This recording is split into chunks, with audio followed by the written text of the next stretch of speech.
നാളെ 4 മണിക്കകം ചെയർമാൻ എത്തേണ്ട ഡീറ്റെയിൽസുകളാ. ആരും കൃത്യമായിട്ട് ഒന്നും ചെയ്യുന്നില്ല, ഒരു ഉത്തരവാദിത്വം ഇല്ല. പിന്നെ സിന്ധു കോപ്പറേറ്റീവും കിക്കും ആയതുകൊണ്ട് കാര്യങ്ങൾ നടന്നു പോകുന്നു. Please don't think otherwise Sindhu. സർവേക്ക് പോകുന്ന ടീമിൽ നിന്നും സിന്ധുവിനെ ഞാൻ ഒഴിവാക്കി തരാം. എന്തിനാ വെറുതെ 4-5 ദിവസം ഓരോ ഡിസ്ട്രിക്ട് കയറി ഇറങ്ങി നടക്കുന്നേ? ഇങ്ങൊന്നേ,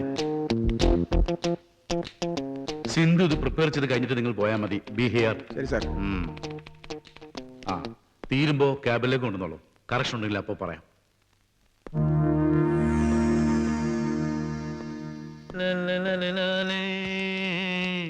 என்ன என்று பூமி சுத்தி வராசை.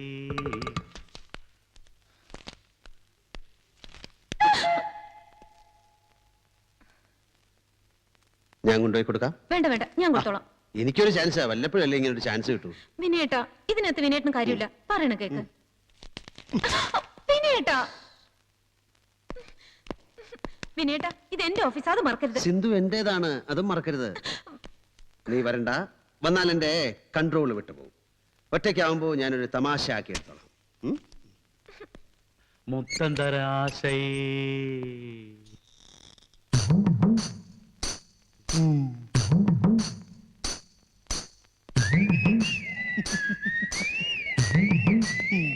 Hello mister Vinayan, please it down. സിന്ധുവിന്റെ ജോലി ഇപ്പൊ തീരും. ഓഹോ, കഴിഞ്ഞോ? നാളെ ചെയർമാൻ എത്തിക്കാനുള്ളതാണ്.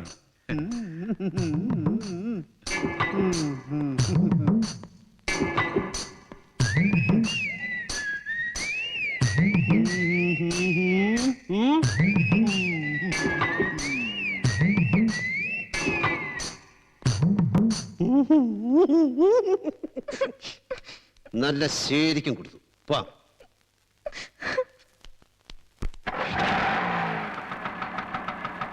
എന്താ കേറാത്ത? എന്താ മുഖം മുറിപ്പിച്ചിരിക്കുന്നത്?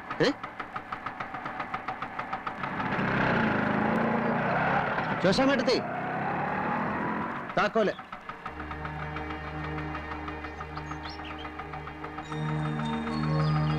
എന്താ വിനയ?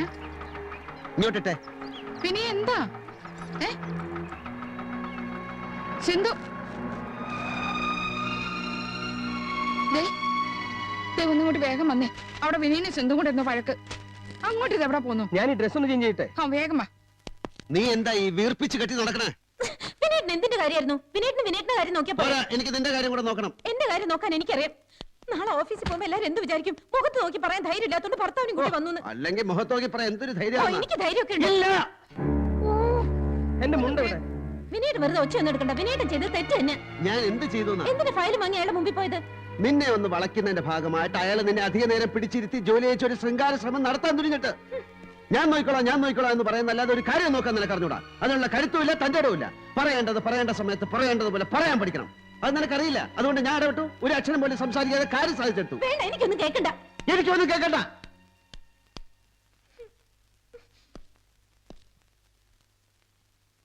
മനുഷ്യരുടെ ഒരു ഗതി. പരസ്പരം എന്തൊരു സ്നേഹം എന്ന് പറഞ്ഞ് നാക്ക് വായിലെടുത്തിന് മുമ്പ് തുടങ്ങി ബഹളം.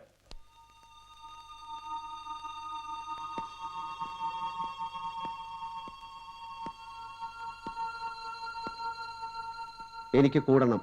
എനിക്കും. എന്നാ കൂട്. എന്തിനാ ഇങ്ങനെയൊക്കെ? എങ്ങനെ വഴക്കിടുന്നേ?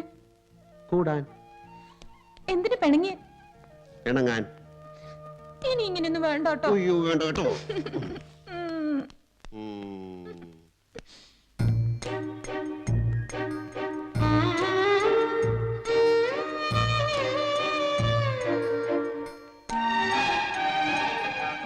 സിന്ധു, എന്നെ അത്രയ്ക്ക് സ്നേഹമാണ്. എങ്കിൽ നമുക്ക് സ്നേഹിച്ച് സ്വർഗരാജ്യം വരെ പോകാം. അവിടെ ചെല്ലുമ്പോ ഒരു ദേവനെയും ദേവിയെയും കണ്ടാ സിന്ധു എന്ത് ചോദിക്കും? 1000 വർഷം വിനയേട്ടന്റെ കൂടെ ജീവിക്കാനുള്ള വരം ചോദിക്കും. എന്നാ കണ്ണു തുറന്ന് ചോദിച്ചോ. എന്താ ആഗ്രഹം? നിങ്ങൾ രണ്ടുപേരും കൂടെ തല്ലുകൂടുന്നത് കണ്ട് രസിക്കാമെന്ന് കരുതിയാ ഞങ്ങൾ വന്നത്. അപ്പോഴേക്കും നിങ്ങൾ സ്വർഗരാജ്യം വരെ പോയി കളഞ്ഞല്ലോ. ഇപ്പൊ എന്തിനായിരുന്നു ഈ വഴക്ക്? ഇവളുടെ ഓഫീസിൽ ഒരുത്തൻ കുറെ നാളായിട്ട് ഇവളുടെ പിന്നാലെ ചുറ്റി കളിച്ച് നടക്കുക. ഞാൻ അയാളെ പോയി ഒന്ന് കണ്ടു. അതിനുണ്ടാക്കിയ ബഹള ഉള്ളതാണോ ഈ കേക്കണേ? അതേ പേരേട്ടാ. എന്താ അയാളുടെ പേര്? എന്താ അയാളുടെ പേരെന്ന്? ശോശാമി ഇവര് പറയില്ല, നമുക്ക് ചെല്ലാം. അയ്യോ വേണ്ട നമ്പ്യാരേട്ടാ, എന്തെങ്കിലും ഉണ്ടെങ്കിൽ ഞാൻ പറയില്ലേ, ഇപ്പൊ അങ്ങ് വിട്ടേരെ. ഇപ്പൊ ഞാൻ വിട്ടിരിക്കണു, പക്ഷെ അവൻ എന്തെങ്കിലും എന്റെ കൈ കിട്ടും. മിസ്റ്റർ വിനയേന്ദ്രൻ, ഞാനും ശോശാമിയും കൂടി സ്വർഗരാജ്യം വരെ ഒന്ന് പോയിട്ട് വരട്ടെ. നമുക്കൊന്ന് സ്വർഗരാജ്യം വരെ പോയാലോ? അതിപ്പോ അവര് പോയിരിക്കല്ലേ.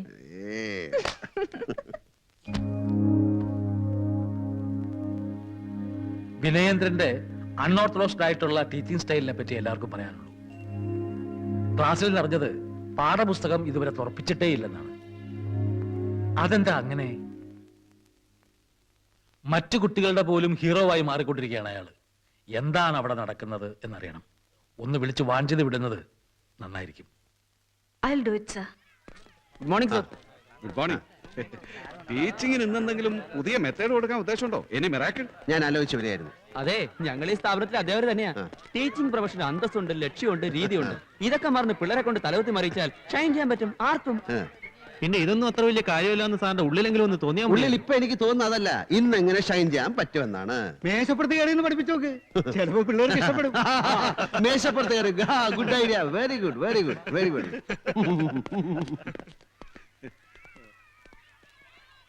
ഇങ്ങനെ പോയാൽ അധികാലം ഉണ്ടാവില്ല അല്ലേ?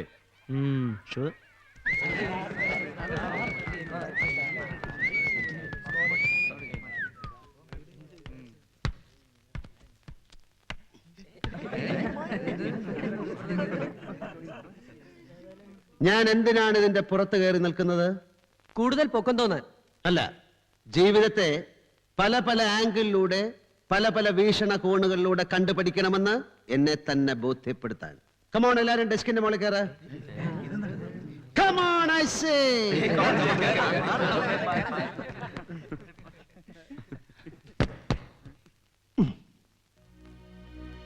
ഇപ്പോ നിങ്ങൾ എന്നെ കാണുന്നത്, നിങ്ങളുടെ ടീച്ചറെ കാണുന്നത് ഒരു വ്യത്യസ്ത വീക്ഷണകോണിലൂടെയാണ്. റൈറ്റ്? ഇത് നിങ്ങൾക്കൊരു പുതിയ അനുഭവമായിരിക്കും. നിങ്ങൾക്കൊരു സബ്ജക്റ്റിനെ കുറിച്ച്, അല്ലെങ്കിൽ സ്പോർട്സിനെ കുറിച്ച്, അല്ലെങ്കിൽ ഒരു ഗാനത്തിനെ കുറിച്ച്, അല്ലെങ്കിൽ എന്തിനെങ്കിലും കുറിച്ച് എന്തെങ്കിലും അറിയാമെന്ന് പൂർണ്ണ ബോധ്യമുള്ളപ്പോൾ പോലും അതിനെ വേറൊരു വീക്ഷണകോണിലൂടെ നോക്കിക്കാണണം. Okay, come on. നിങ്ങളുടെ അച്ഛനോ അമ്മയോ നിങ്ങളെ എന്തെങ്കിലും ഒന്ന് പറഞ്ഞാൽ, സപ്പോസ് ഒന്ന് വഴക്ക് പറഞ്ഞാൽ, അത് നിങ്ങൾ നിങ്ങളുടെ മാത്രം ആംഗിളിൽ കാണാൻ ശ്രമിക്കരുത്, അവരുടെ ആംഗിളിലോ അത് കാണണം. ഇപ്പോ നിങ്ങൾ നിങ്ങളുടെ കൂട്ടുകാരനുമായിട്ടൊന്ന് പിണങ്ങിയാൽ, അല്ലെങ്കിൽ ഒന്ന് വഴക്കിട്ടാൽ, ആ വഴക്ക് നിങ്ങൾ നിങ്ങളുടെ മാത്രം ആംഗിളിൽ കാണാൻ ശ്രമിക്കരുത്, ആ കൂട്ടുകാരന്റെ ആംഗിളിലും കാണണം, മറ്റു കുട്ടികളുടെ ആംഗിളിലും കാണണം. അങ്ങനെ ജീവിതത്തെ പല പല വീക്ഷണകോണുകളിലൂടെ നിങ്ങൾക്ക് കാണാൻ സാധിക്കുമ്പോൾ you will become free thinkers, സ്വതന്ത്ര ചിന്തകർ, and you will make your life good. ഇനി നിങ്ങൾ നിങ്ങളുടെ പാഠപുസ്തകം തുറക്കുക.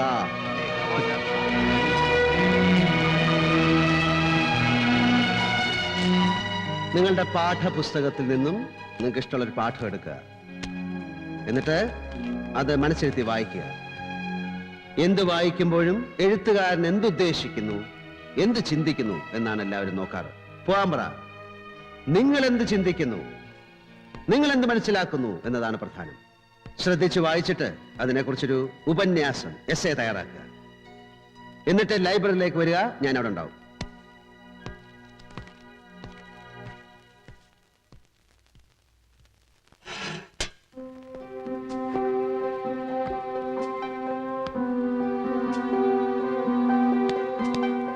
വൈസ് പ്രിൻസിപ്പൽ കാണണമെന്ന് പറഞ്ഞു ഉടനെ.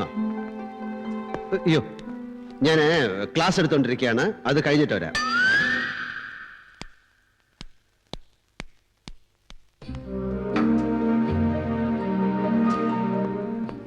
എന്താ സൂരജ്?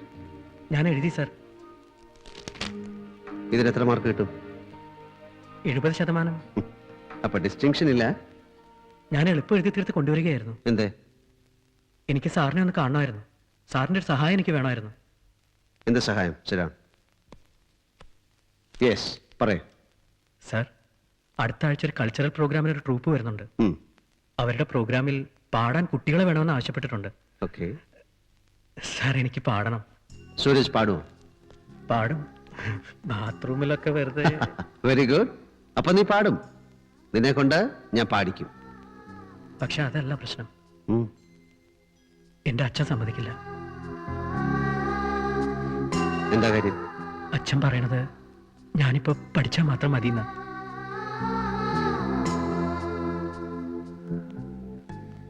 അച്ഛനെന്നെ വലിയ ഇഷ്ടാ. എന്നെ അച്ഛനിവിടെ പഠിപ്പിക്കുന്ന തന്നെ എന്റെ ഭാവിയെ കരുതിയ. എന്റെ ജീവിതത്തിലെ എല്ലാ കാര്യങ്ങളും പ്ലാൻ ചെയ്യുന്നത് എന്റെ അച്ഛനാ. എന്നിട്ടും എനിക്കെന്താ വേണ്ടതെന്ന് എന്റെ അച്ഛൻ ഒരിക്കൽ പോലും എന്നോട് ചോദിച്ചിട്ടില്ല.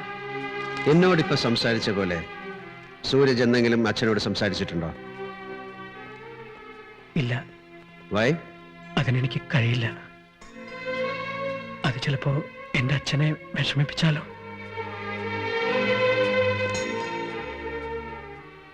ഒരച്ഛൻ എന്ന നിലയിൽ അദ്ദേഹം നല്ല ആളാ.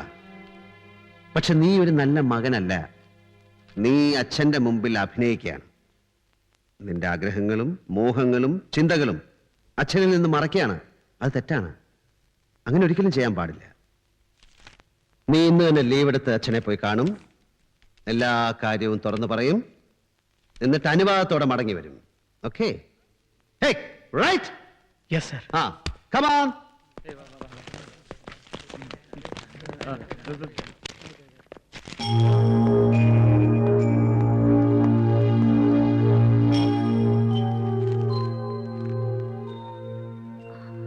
പ്രിൻസിപ്പൽ എന്തൊക്കെ റൂമേഴ്സ് കേൾക്കുന്നു വിനയചന്ദ്രന്റെ അൺഓർത്തഡോക്സ് ടീച്ചിങ്ങിനെ പറ്റി. കുട്ടികൾ മിസ്ഗൈഡഡ് ആകാൻ പാടില്ല. നിങ്ങൾ പറയുന്നതൊക്കെ ശരിയാണ്. എല്ലാവർക്കും ഡോക്ടേഴ്സോ എഞ്ചിനീയേഴ്സോ ആകാൻ പറ്റില്ല. അതുപോലെ ഈ സ്കൂളിലെ എല്ലാവർക്കും ബാസ്കറ്റ്ബോൾ പ്ലേയേഴ്സ് ആകാനും യേശുദാസ് ആകാനും കുമാരനാസൻ ആകാനും പറ്റില്ല. അതൊക്കെ വളരെ ബുദ്ധിമുട്ടാണെന്ന് അവർ റിയലൈസ് ചെയ്യുമ്പോൾ അവരുടെ ജീവിതം തകർത്ത് വിനയചന്ദ്രനെ അവർ വെറുക്കാൻ തുടങ്ങും. അവരോട് ആരെയെങ്കിലും പോലെയാകാൻ ഞാൻ പറഞ്ഞിട്ടില്ല. അവരോട് സ്വതന്ത്രമായി ചിന്തിക്കാനേ ഞാൻ പറഞ്ഞിട്ടുള്ളൂ. Free thinkers. സ്വതന്ത്ര ചിന്തകർ. 17 വയസ്സിലോ? യെസ്. 7 വയസ്സുള്ള കുട്ടികളായിരുന്നെങ്കിൽ ഞാൻ ഇതിലും ഹാപ്പി ആയേനെ. ഇരിക്കൂ. Thank you. നമ്മളൊക്കെ സ്കൂളിലും കോളേജിലും പഠിക്കുമ്പോൾ കിട്ടിയ സുഖം, സന്തോഷം, സംതൃപ്തി, അനുഭൂതി ഇതൊക്കെ ഇപ്പോഴത്തെ പിള്ളേർ കിട്ടുന്നുണ്ടോ മാം? അതൊക്കെ ഇപ്പോഴത്തെ പിള്ളേർക്കും കിട്ടണമെന്ന് ഞാൻ ആഗ്രഹിക്കുന്നു. അത്രേ ഉള്ളൂ. I don't know whether to promote your oppose you. Principal ഒരു വാണിംഗ് കൊടുക്കാൻ പറഞ്ഞുകൊണ്ട് വിളിപ്പിച്ചെന്നേ ഉള്ളൂ. പക്ഷേ എനിക്ക് തോന്നുന്നത് മനസ്സുകൊണ്ട് ഞാൻ വിനയചന്ദ്രന് സപ്പോർട്ടുള്ള ആളാണെന്നാ. Thank you, thank you, thank you, thank you, thank you ma'am. ഇപ്പോ പാട്ട്, ബാല എന്നൊക്കെ പറഞ്ഞു നടന്നാൽ പഠിത്തത്തിലുള്ള നിന്റെ ശ്രദ്ധ കുറയും. അത് നിന്റെ ഭാവിയെ ബാധിക്കും. അറിഞ്ഞുകൊണ്ട് ഞാൻ എങ്ങനെ അതിനൊക്കെ കൂട്ടുവെക്കുന്നേ? പഠിത്തമൊക്കെ കഴിഞ്ഞ് ഫ്രീ ടൈം കിട്ടുമ്പോ എന്ത് ഹോബീസ് വേണമെങ്കിലും ആയിക്കോ, എനിക്കൊരു വിരോധമില്ല. ഒറ്റ ദിവസത്തെ കാര്യമുള്ള അച്ഛാ. അത് കഴിഞ്ഞ് ഞാൻ ഇതിനു മുമ്പ് നീ ഇങ്ങനൊന്നും എന്നോട് സംസാരിക്കാറില്ലല്ലോ. എന്താ ഇപ്പൊ ഇങ്ങനൊരു മനമാറ്റത്തിന് കാരണം? അല്ലെങ്കിൽ തന്നെ ഒരു പാട്ട് പാടിയിട്ട് എന്ത് നേടാനാ നിനക്ക്? ഭാവിയിൽ ഒരു പാട്ടുകാരനായി കണ്ട ഗാനമേളയിലും നാടകത്തിലും കൂടിപ്പോയ ചില കോമിക് സിനിമകളിലൊക്കെ ആയിട്ട് ജീവിതം തുലയ്ക്കാനോ? അതിനാണെങ്കിൽ ആർക്കു വേണ്ടിയാ ഞാൻ ഈ കഷ്ടപ്പെടുന്നതൊക്കെ? എത്രയൊക്കെ കഷ്ടപ്പെടുമ്പോഴും അതിലൊരു സുഖം തോന്നുന്നത് എല്ലാം നിന്റെ ഭാവിയെ കരുതിയാണല്ലോ എന്ന് ഓർക്കുമ്പോഴാണ്. നിനക്കിപ്പൊ കിട്ടുന്ന ഈ സുഖവും സൗകര്യങ്ങളൊന്നും കുട്ടിക്കാലത്ത് എനിക്കുണ്ടായിരുന്നില്ല. 9 മക്കളുള്ള കുടുംബത്തിൽ നിന്നും വളരെയധികം യാതനകൾ സഹിച്ചു പഠിച്ചാണ് ഞാൻ ഈ നിലയിലെത്തിയത്. എന്റെ മകന് അങ്ങനൊരു ദുരവസ്ഥ ഉണ്ടാകരുത്. നീ എത്ര വേണമെങ്കിലും പഠിച്ചോ. എന്നെ പറ്റിയോ നിന്റെ അമ്മയെ പറ്റിയോ മറ്റൊന്നിനെ പറ്റിയോ നീ ചിന്തിക്കണ്ട. നിനക്ക് എന്ത് സഹായം വേണമെങ്കിലും ഞങ്ങൾ ചെയ്തു തരാം. തൽക്കാലത്തേക്ക് നിന്റെ ഈ ആഗ്രഹം മറന്നേക്ക്. നീ എന്താ ഒന്നും മിണ്ടാത്തത്? അല്ല, എന്തെങ്കിലും ഉണ്ടെങ്കിൽ പറഞ്ഞോളൂ. ഇല്ല. പോയിക്കോളൂ.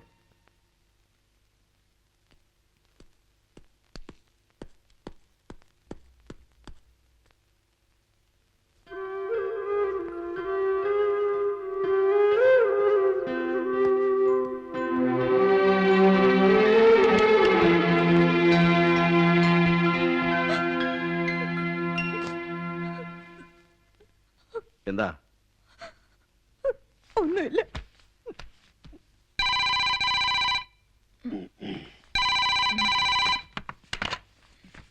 ഹലോ, സൂരജാണ് സാർ. ആ പറയൂ സൂരജ്. സാർ അച്ഛൻ സമ്മതിച്ചു. ആദ്യമൊക്കെ വേണ്ട വേണ്ടെന്ന് പറഞ്ഞു. രാത്രി കുറച്ചു മുമ്പാ സമ്മതിച്ചത്. ഓ വെരി ഗുഡ് വെരി ഗുഡ്. ഒരിക്കൽ മാത്രം പാടിക്കോളാൻ പറഞ്ഞു. സന്തോഷം കൊണ്ട് ഉറക്കം വന്നില്ല. സാറിനെ വിളിച്ചു പറയാതെ ഉറക്കം വരില്ലാന്ന് തോന്നി, അതാ. ഓക്കെ സുരേഷ്, പോയി കിടന്ന് ഉറങ്ങിക്കോളൂ. നാളെ വരുമ്പോ will work it out. Good night.